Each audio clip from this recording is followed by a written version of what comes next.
안녕하세요 여러분, 반갑습니다. 오늘 여러분과 함께 친환경 제품을 만들게 될 강사 김정하라고 합니다. 여러분과 이렇게 영상으로 만나 뵙게 되었는데요, 직접 대면해서 수업을 할 수 있는 날이 꼭 오리라고 저는 생각하고 있습니다. 자, 오늘 여러분들이 함께 공부할 것은 비누의 한 종류인 바디워시예요. 여러분께서 선생님이 전달해 주신 키트를 받으셨을 거라고 생각하는데, 그 키트의 구성품이나 원료에 대한 설명은 2부에서 다시 한번 말씀드리기로 하고요.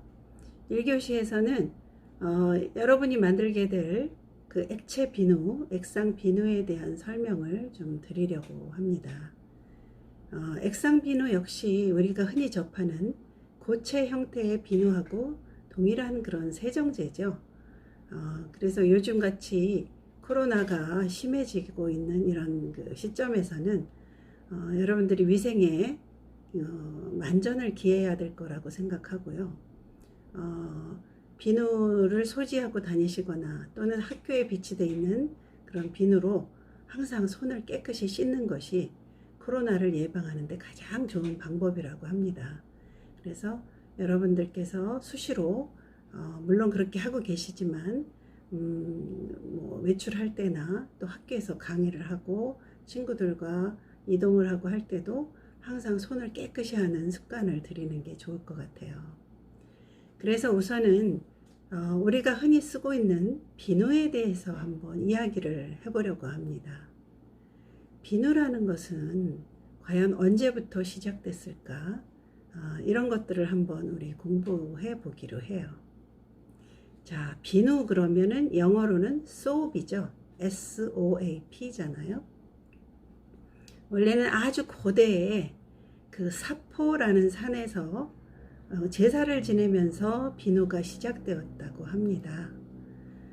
로마나 그리스 이런 곳에서 제사장들이 산에 가서 제사를 드렸죠. 그래서 신에게 제사를 지내면서 보통은 우리 불을 떼려면 뭘 사용하죠? 나무를 사용하죠. 예, 장작을 패서 그 장작 위에다가 짐승을 이제 번제물로 바치는 거죠. 그래서 짐승을 잡아서 불에 태우면, 짐승을 태우면은 물론 고기나 이런 단백질, 털 이런 것들은 전부 연소가 돼서 연기로 날아가고, 기름 같은 것들이 뒤에 재와 섞여서 남게 되죠. 이것들이 강물로 우연히 흘러 들어가서 그걸 발견한 사람이 이걸 손으로 만져봤던 모양이에요. 그런데 여기서 거품이 나면서 기름기가 지워지고 이런 현상을 보게 된 거죠. 그래서 비누가 발견이 되고 비누를 쓰기 시작했다고 합니다. 또 뭐 일설에 의하면 뭐 다른 이야기들도 많지만 가장 그 오래된 역사는 바로 이런 제사를 통해서 우연히 발견된 비누에 대한 이야기예요. 그래서 그 가장 오래된 그 비누에 관한 기록이 있는 그런 책도 물론 있고요. 또 주로 유럽의 그 갈리아 지방이라든지 이런 곳에서 비누를 만들어 쓴 기록들이 있습니다. 그런데 그것은 14세기, 18세기까지 그다지 그렇게 크게 성행한 그런 산업은 아니었어요. 그러다가 17세기 말에 르블랑이라는 사람이 우연히 그 소금을 이용해서 대량 생산을 할 수 있는 비누의 그 방법을 만들어냈어요. 그래서 지금까지 이런 그 비누의 산업이 발달하게 된 거죠. 그리고 17세기 이후부터는 산업혁명이 발달하면서 그 공장이 많이 생기게 되고, 그리고 그 공장에서 우리가 지금까지 쓰고 있는 그런 그 비누들을 많이 생산하게 되었어요. 그러다 보니 비누를 빠르게 많이 만들어내야 하니까 여기에다가 화학물질들을 섞는 그런 작업이 이루어지게 됐어요. 그래서 여기에 색소를 넣거나 비누를 단단하게 만들거나 하는 그런 화학물질들을 넣으면서 그것이 너무 자주 우리와 접하다 보니까 피부에 무리가 생기게 된 거죠. 그래서 최근에 한 그 100년, 200년이 된 이런 그 비누의 산업이 오히려 사람을 해하게 되는 그런 그 결과를 낳게 됐어요. 그게 뭘까요? 여러분들 주위의 친구들 중에 피부가 약한 사람이 많죠? 아토피라고 하는 거. 아토피가 이런 그 산업의 결과로 생겼다고 저희들은 보고 있고, 물론 산업의 그 여파로 인해서 환경이 파괴돼서 공기가 오염된 것도 물론 저희들 피부에 해를 주는 그런 요인이 되기도 하죠. 하지만 피부에 직접 닿는 이런 그 비누로 인해서 또 기타 다른 여러 가지 화합물들에 의해서 우리 피부는 계속 그 위협을 받고 있다고 볼 수 있는 거죠. 최근에 들어서 우리가 이러한 그 물질들을 가급적이면 적게 쓰고 천연물로 우리 피부를 보호하자는 그런 그 생각들을 가지게 되면서 천연 화장품이라든지 천연 세정제라든지 이런 것들에 관심을 갖게 된 거죠. 슬픈 일이지만 이미 많이 저희들이 피해를 입고 있는 상황에서 과연 이런 물질들을 사용하는 게 얼마나 도움이 될까라고 생각하시는 분도 있을 거예요. 하지만 우리가 작은 발걸음을 한 걸음 한 걸음 가다 보면 분명히 이러한 그 환경이나 사람에게 위협을 주는 이런 요인들을 많이 제거해 나갈 수 있을 거라고 생각합니다. 그래서 여러분도 가급적 집에서 사용하는 물건들부터 친환경적인 것들을 찾아서 제품을 사용하고 소비하는 것이, 그리고 환경을 보호하는 역할을 충분히 하려고 노력하는 그런 의지가 우리 주변의 환경들을 바꾸어 줄 수 있을 거라고 생각해요. 그래서 제가 말씀드린 비누의 역사는 고대 로마에서부터 시작돼서 그 중세시대의 산업혁명을 통해서 현대에까지 이른다, 이런 설명을 해드렸고요. 제가 그 자료를 물론 보여드리겠지만 영국의 엘리자베스 여왕이라는 분이 있죠. 많이 들어보셨을 거예요. 이분은 그 당시에 결벽증 환자라는 그런 별명을 가지고 있었대요. 얼마나 많이 씻었으면 결벽증이 있다고까지 소문이 났을까요? 어느 정도라고 생각하시나요, 여러분은? 사실은요, 이 여왕은 한 달에 한 번 목욕을 했대요. 여러분 상상이 돼요? 여러분 보고 한 달에 한 번만 씻으라고 하면 그렇게 하시겠어요? 안 되죠. 그 당시에는 비누도 많이 발달하지 않았지만 그 영국 같은 곳은 특히 물이 좋지가 않았어요. 석회수도 많고 하기 때문에 물을 그렇게 많이 사용할 수 있는 여건이 못 됐거든요. 그래서 일반인들은 1년에 한 번 정도 목욕을 했다고 해요. 그런데 이 여왕은 한 달에 한 번 했으니 그렇게 결벽증이 있다고 소문이 날 수밖에 없었던 거죠. 예, 그래서 이렇게 중세시대에 여왕조차도 비누라든지 이런 세정제를 그렇게 흔하게 접하지 못했던 것 같아요. 예, 그리고 우리가 제일 잘 알고 있는 그 비누에 대한 어떤 제품들 중에 비누방울 있잖아요. 비누방울은 뭐 여러분도 알다시피 이렇게 손으로 뭐 거품 내면은 비누방울 나오는 거 아니야? 그러지만 사실은 그 비누방울이 아주 오랫동안 유지되기가 힘들어요. 여러분도 해보셨을 거예요. 집에서 뭐 액체 비누를 가지고 해보셨겠지만 그 비누방울을 유지하기가 사실은 그렇게 쉽지는 않거든요. 그래서 요즘은 거기에다가 뭐 설탕을 넣는다든지 그 액상 그 세정제 원료에다가 설탕이나 또 전분 이런 것들을 섞어서 시중에 판매하는 것이 있어요. 그런 것들 사서 우리가 비누방울 하면은 굉장히 잘 되잖아요. 근데 이제 옛날에 중세시대에는 그 비누방울이 물론 빨대로 이렇게 해서 비누방울을 잠시 방울을 만들 수는 있었지만 아주 오랫동안 그걸 유지하면서 볼 수가 없었던 모양이에요. 그러다 보니까 비누 방울에 대한 어떤 그 부심이라고 할까? 그리움 이런 것들이 굉장히 강했던 것 같아요. 그래서 유명한 그런 화가들이 비누방울을 부는 사람들의 그림을 아주 많이 그렸어요. 제가 그 자료를 보여드릴게요. 렘브란트라고 여러분들 들어보셨죠? 유명한 화가잖아요. 이분도 역시 그 비눗방울 소녀를 그린 것으로 유명하고요. 또 다른 작가들도 비눗방울을 만드는 그런 사람들의 그림을 그렸다고 합니다. 그리고 최근에는 그 비눗방울을 아주 굉장히 크게 만드는 사람도 있잖아요. 그래서 비눗방울을 크게 만드는 그런 그 기네스북에 오른 그런 기록을 갖고 있는 중국인도 있어요. 이렇게 비눗방울에 대한 어떤 그림, 아주 좋은 감정 그런 것들을 갖고 있는데, 비누를 우리가 매일 접하는 이런 그 제품이긴 하지만 액상 비누가 흔하게 쓰여진 거는 그렇게 오래되지 않았죠. 그래서 여러분이 오늘 만드는 것 중에 그 액상 비누가 바로 그 비누의 최근에는 가장 흔한 비누 중에 하나일 거고요. 실제로 미국에서는 동그란 그 고체형 그 비누들은 이런 공공시설에서 볼 수가 없어요. 왜냐하면 비누를 남이 만졌던 걸 다시 만져서 쓴다는 걸 굉장히 불결하게 생각을 하고, 실제로도 비누가 오염이 될 수 있거든요. 그래서 우리나라도 요즘은 공공시설 가면 물비누를 쓰지만 미국에서는 벌써 10여 년 전부터 물비누만 쓰더라고요. 그래서 그 비누의 그 변천사를 보면 고체에서 최근에는 액상으로 가고 이런 현상을 볼 수가 있어요. 그러면 우리 비누는 도대체 어떻게 우리 몸에 있는 더러운 것들을 씻어낼 수가 있나, 그런 것들에 대한 말씀을 좀 잠깐 드리도록 할게요.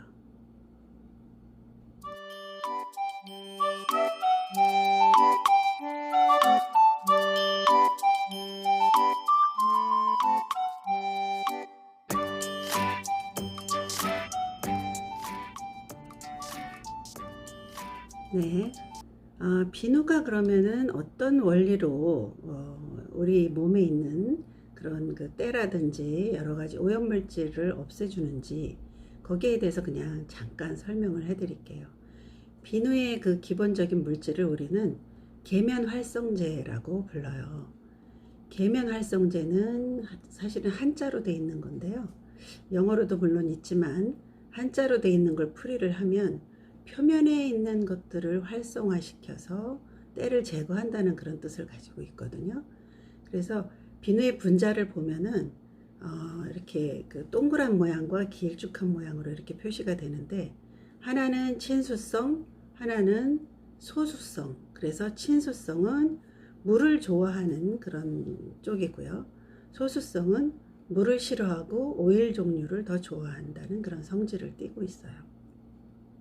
그래서 비누를 우리가 물에다가 풀게 되면 이 비누의 그 분자들이 예를 들면 이제 우리 몸을 닦는다 그러면 우리 몸에 이제 흡착이 되는 거예요.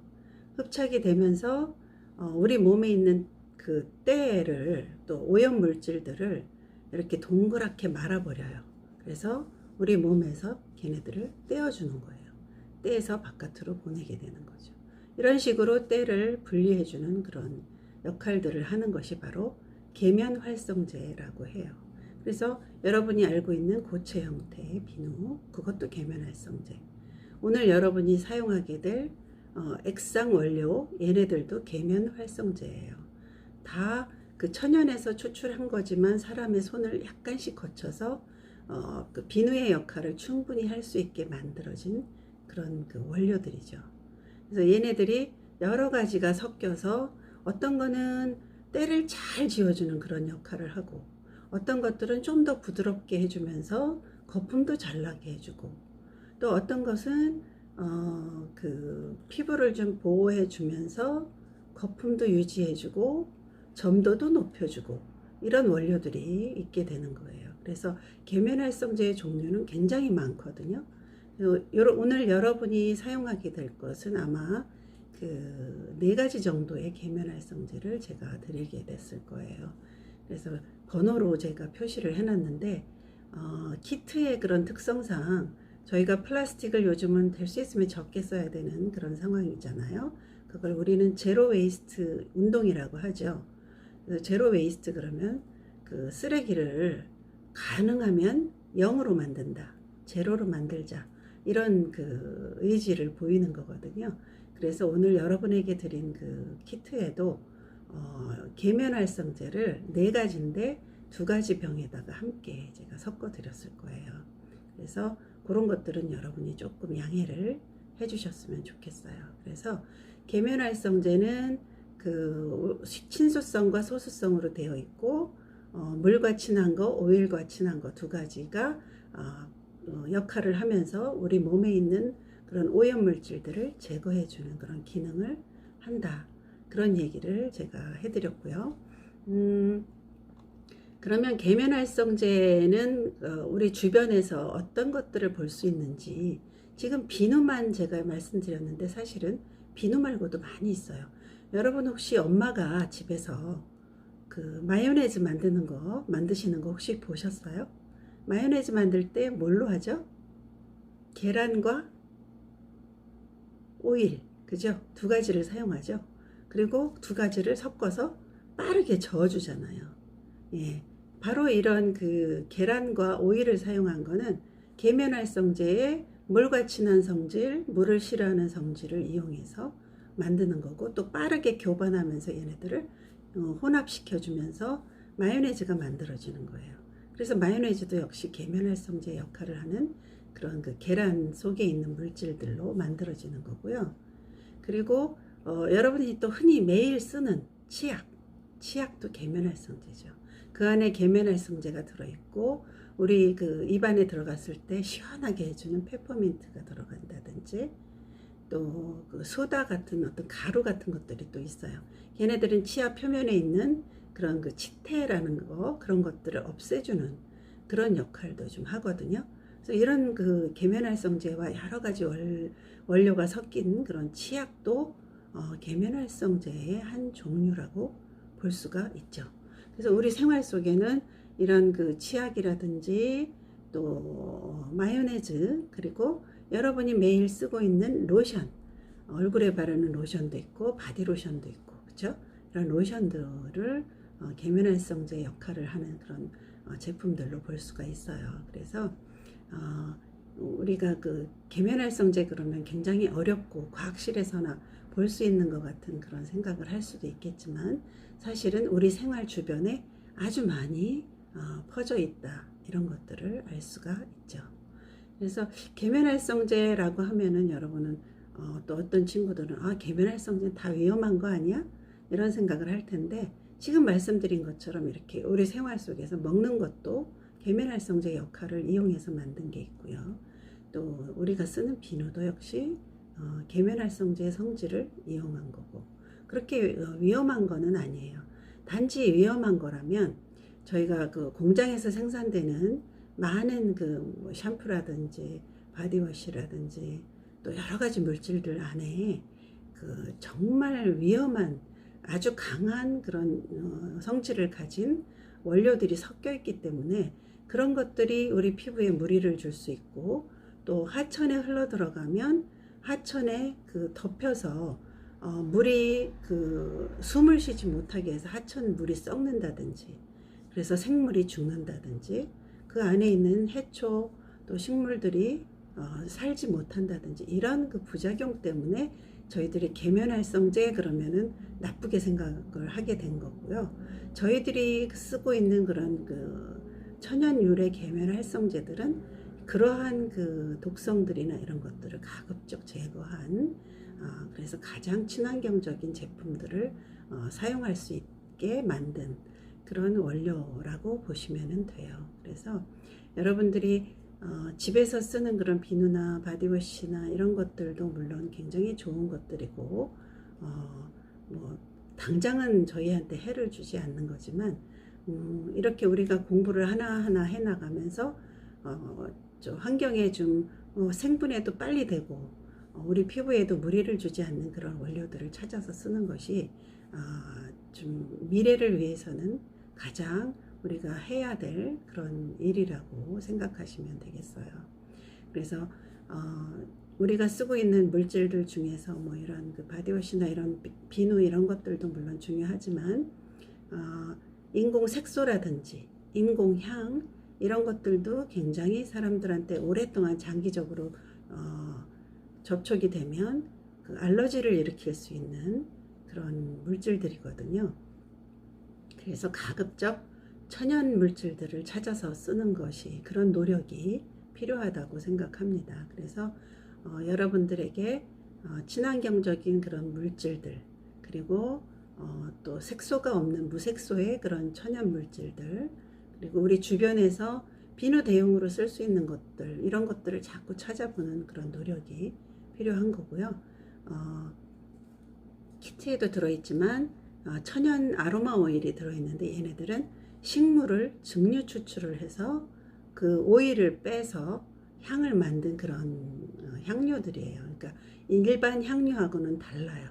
일반 향료는 여러 가지 화학 물질을 천여 가지를 섞어서 향을 만들었지만, 오늘 여러분들이 사용하게 되는 그런 아로마 오일은 천연 물질, 예를 들면 오렌지 과육을 짜서 거기서 기름을 뺀다든지, 또 꽃을 증류 추출해서 거기에서 기름을 빼서 쓰는 그런 것들이에요. 그래서 천연 물질 100%짜리거든요. 그래서 여러분 키트에는 제가 그 긴 통에 들어있는, 우리 바디워시 통이 될 그 긴 통에 들어있는 것 안에 제가 향을 아예 넣어버렸어요. 왜냐하면 아로마 오일을 또 여러분께 드리려면 또 하나의 플라스틱 용기가 필요하기 때문에, 우리 아까 말씀드렸던 제로 웨이스트 있잖아요. 그래서 가급적이면 그냥 줄이고 싶어서 제가 그 통에 들어있는 추출물 안에다가 제가 미리 넣어서 드렸어요.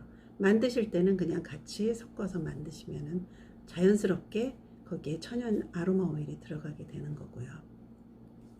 그래서 오늘 말씀드린 것 중에 계면활성제의 역할, 그리고 우리가 왜 천연 물질을 쓰는지, 그리고 여러분들이 만들게 될 원료의 특징은 간단히 무엇인지, 그런 것들, 또 비누의 역사, 이런 것들을 제가 말씀을 드렸어요.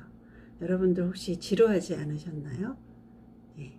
비누의 역사는 사실은 굉장히 더 많은 이야기들이 있지만 여러분들한테 그걸 전부 설명드리기가 어려워서 다음에 또 기회가 있을 때 여러분께 다시 한번 재미있는 이야기들을 제가 전해드리도록 할게요. 그래서 잠시 후 2부에서 여러분들이 받은 그런 그 원료 키트에 대한 설명들, 그리고 어떻게 만들어지는지, 이런 것들을 같이 공부하고 한번 실습하는 그런 시간을 갖도록 하겠습니다. 여러분들 졸리지 않으셨는지 모르겠어요. 예, 공부를 하다 보면 물론 그럴 때도 많지만 우리가 지금 보내는 이 시간이 여러분들이 사는 주변 환경, 그리고 넓게는 우리 지구를 위해서 작은 도움이 되는 그런 그 시간이라는 것을 여러분께서 알아주시면 좋겠어요. 저는 그것을 전달하는 전달자고요. 여러분들과 행복하게 오래오래 우리가 사는 이런 그 땅을 지키는 그런 그 선각자들, 예, 그런 사람들이 되기를 바라면서 그 1교시 이론 수업을 하게 되었습니다. 여러분들 재미있게 이해가 되셨으면 좋겠고요. 2교시에 다시 만나서 우리 실습 한번 해보기로 하겠습니다. 여러분 수고 많으셨어요. 감사합니다.